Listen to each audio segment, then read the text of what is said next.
Hi everyone, my name is Elliot, and I'm one of the pastors at One Life City Church. And we are a church here located in Southern California, Fullerton.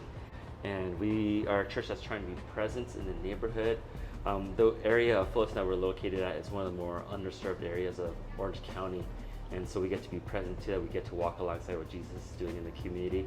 And it's been an amazing ride, and there's more to come.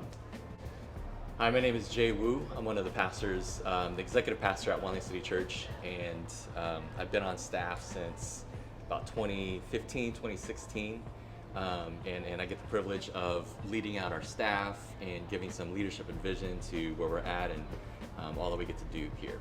So our church has been around for about 8 years this year, and so we've been present in one of the neighborhoods called Maple. And in that, we had this ongoing relationship with this nonprofit that's there, a lot of the moms and community leaders. And so for us, we've been in these relationships, and coming through the pandemic, there's been these dreams and hopes that a lot of these moms have had. So as a church, we've been asking, how do we partner? How do we come alongside the community leaders and really support their leadership and to help them see who God's created them to be?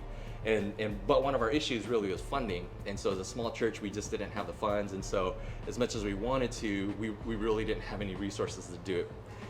Then came Manna, and we got this email. I think it was like maybe December, and I remember getting it, and I was like, oh, that's cool, we tried for this, but didn't really give it a second thought just because of where we're at as a church.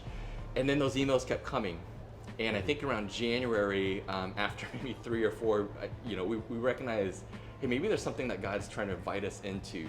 And so we took a chance and applied, and we got the grant.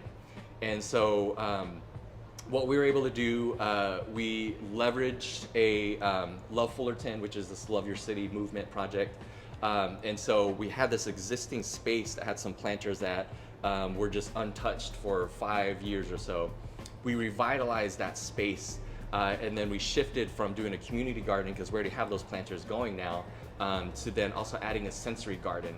And so now we're gonna start in the fall, we're gonna see both a community garden space plus a sensory garden space that both, for the families will get to use the community gardens, and then for the kids, they'll be able to enter into the sensory gardens. And so, as you guys know, the pandemic, especially for students, have been just ridiculously traumatizing, difficult.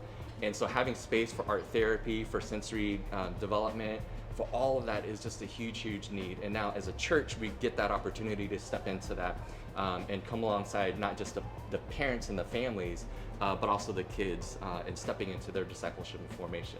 And so we're excited, we're grateful. This is an opportunity that we didn't think we could have ever done, but because of Manna Grant, we're now able to go forward. And so it's in partnership with both Manna, with our community partners, with community leaders, and for our church to really just be a part of that, to disciple, to partner, and dream out what's ahead for God's kingdom.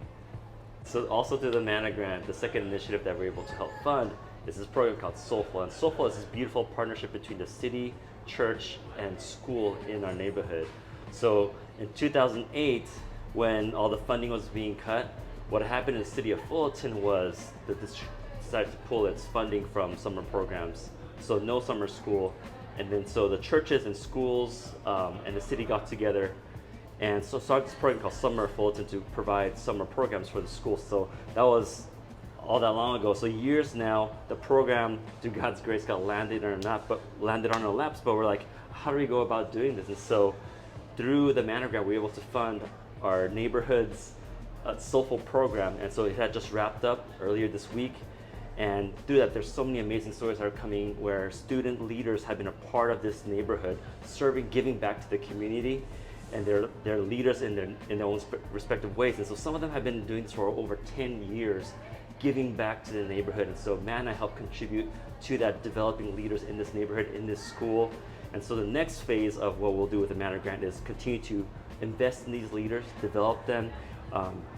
And the amazing thing about this is not only are they being leaders in their neighborhood, but also they're growing in the relationship with Jesus. They talk about how this community has been like a church for them, and they're asking spiritual questions and they're growing together. So there's this, not only what are they doing here on their schools having an impact, but it's also having an eternal impact. So The Manna Grant and what it's meant for us really has kind of, in many ways, shifted our trajectory. Our church this year is celebrating 8 years as a church plant. And so we, for the first 7 to 8 years, have really just been present. We've been engaging in discipleship, but haven't really stepped into vision.